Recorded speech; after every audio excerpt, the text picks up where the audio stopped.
For any Xbox or PlayStation codes or anything gaming related, check out g2a.com, and if you need any Ultimate Team coins, then head over to FIFA. The code CHES will get you a discount on both sites, and all links are down below. Hey guys, how's it going? Chez back again, and welcome to episode number 18 of the Liverpool career mode here on FIFA 15. We've got a rather important game today. It's the first leg of the Capital One Cup semi-finals. Of course, it's played over two legs when you get to this stage, and the other semi-final was between two rather big sides. Chelsea and Arsenal 1-1 after their opening leg. I'm not sure whether it was played at the Emirates or at Stamford Bridge, so as of yet we're not sure who's got the away goal. But we're coming up against the QPR side. They're actually pretty strong. Leroy Fer and Sandro in there are very, very tough centre mids. They've got Eduardo Vargas up top, who is always a threat regardless of opposition and whatever side he's playing in. And of course we'll be doing our best to get ourselves through as best we possibly can, or at least get a decent result from this opening leg to take them back to Anfield to hopefully seal the job at home. But Mattia Perrin is playing in goal. Of course, we had the shock transfer news in the previous episode with Simon Mignolet looking to be moved out of the club, and PSG being the people to sign him for £22 million. But Stevie G's going to have our second effort in quick succession here. But again, Alex McCarthy makes a couple of smart saves down low to keep us out. But we're still on top in the opening 10 minutes or so. We have been starting to pick up some decent form recently, so it would be nice to continue to do that here. And we actually pick up a penalty in the opening few minutes.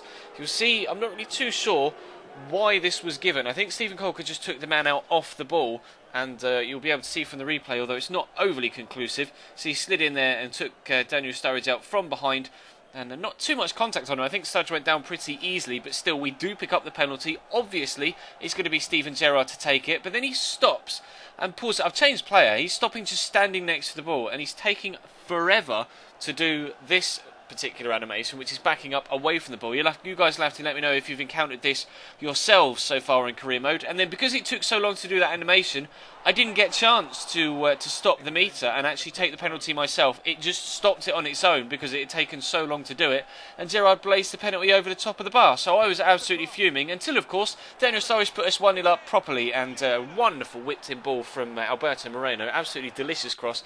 Something that Daniel Sturridge will have craved all season long, because we haven't had the best of deliveries from out wide. It's been kind of lobbed through balls over the top or slotted through balls through the middle of defence. We haven't had much for players to feed on when it comes to crossing, but Charlie Austin had the chance there, I think it was, in the middle to get his header on target, but unfortunately for him, he put it over the bar. And then another slotted through ball here to Douglas Costa, racing in behind. He's got the pace, and I kind of panicked in this situation. The guy came in, I tried to dink it towards the far bottom corner, just didn't get even remotely anywhere near enough power on it, and it went straight into the hands of Alex McCarthy. Fortunately though, we were able to come away with the 1-0 win and an away goal, which will count in our favour, of course, for the second leg, which will be in tomorrow's episode, I believe. In fact, it may not be in tomorrow's episode because we have a replay in the FA Cup to play tomorrow, and it will be in Monday's episode. But still, this is Thursday, of course.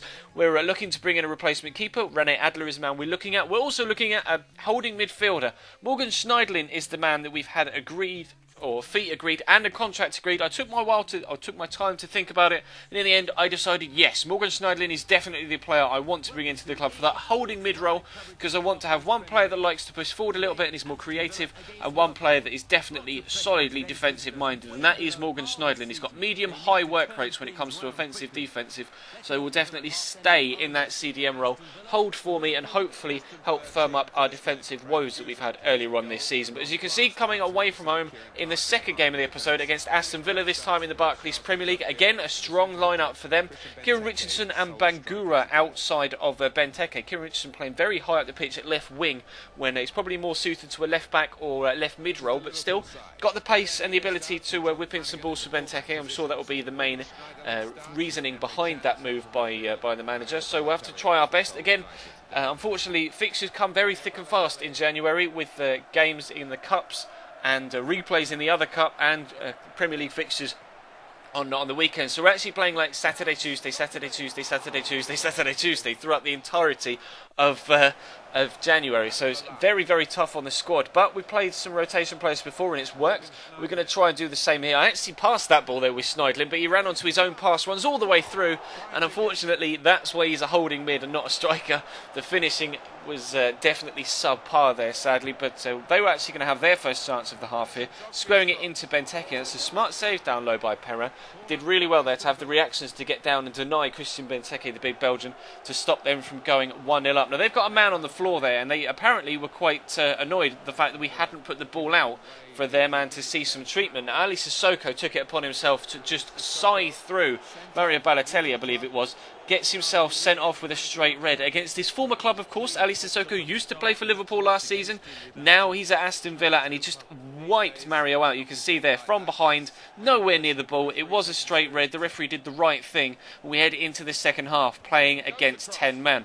Now we were able to get this ball out of the box initially, but then Carlos Sanchez wins the second header, gets it back from Bangura, and of course they go down to 10 men, and immediately after half time find themselves going in front. So we're on the back foot now, playing. Not only were they being quite defensive anyway by the fact they had 10 men on the pitch, they now have a lead to defend as well, but Emre Can picks them off here in the midfield, and they don't actually have that many men back. It's one-on-one here, Ron Vlaar versus Mario Balotelli, racing around the outside, decides to turn inside, and a really good finish from Mario Balotelli, outside of his right foot, drilled across goal. Nothing Brad Guzan can do about that one.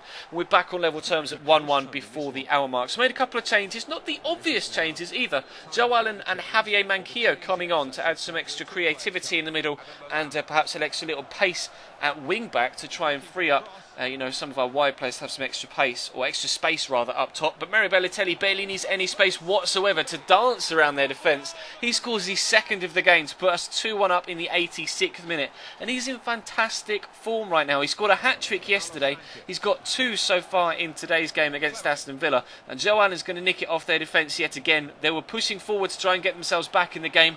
Caught out behind yet again. Mario Balotelli's through. Not the most accomplished of finishes. Brad Guzan does get something on it, but Mario Balotelli scores back-to-back hat-tricks. Of course, Daniel Sturridge played in the game against QPR previously in the Cup, apologies, and Mario Balotelli was rotated in for this game, which is exactly the same way that things went down in the previous episode, and he scored a hat-trick then as well. So 6 goals in 2 appearances for Mario Balotelli in the past couple of days, and hopefully that can continue. But that will bring today's episode to a close, guys. Thank you very much for watching. Drop the video a like if you enjoyed. Of course, that'd be absolutely superb if you could do so, and subscribe if you haven't already. There'll be links in the description to my Twitch, to my Twitter, to my Instagram, and to my Facebook, so 4 different places for you to go and follow me on. And of course, check the channel page for anything you may have missed over the past few days, whether it's the Career Mode Road to Glory, which came out last night, the earlier episodes in this series, which will of course be on the channel page, or My Player, which will return to you again tonight. But for now, for Thursday, that is all for today. Thank you very much for watching. We'll have My Player again tonight, of course, with it being Thursday, and I might stream tonight. As of yet, I am undecided. Again, I will confirm on Twitter if I'm going to do so, but I will probably stream, as has been the case over the past few days. I normally tend to stream after the second upload of the day has gone up, so between 8:30 and 9 PM GMT, and then stream for a couple of hours. But we'll have to wait and see what happens today. But for now, thank you very much for watching. I'll see you later on.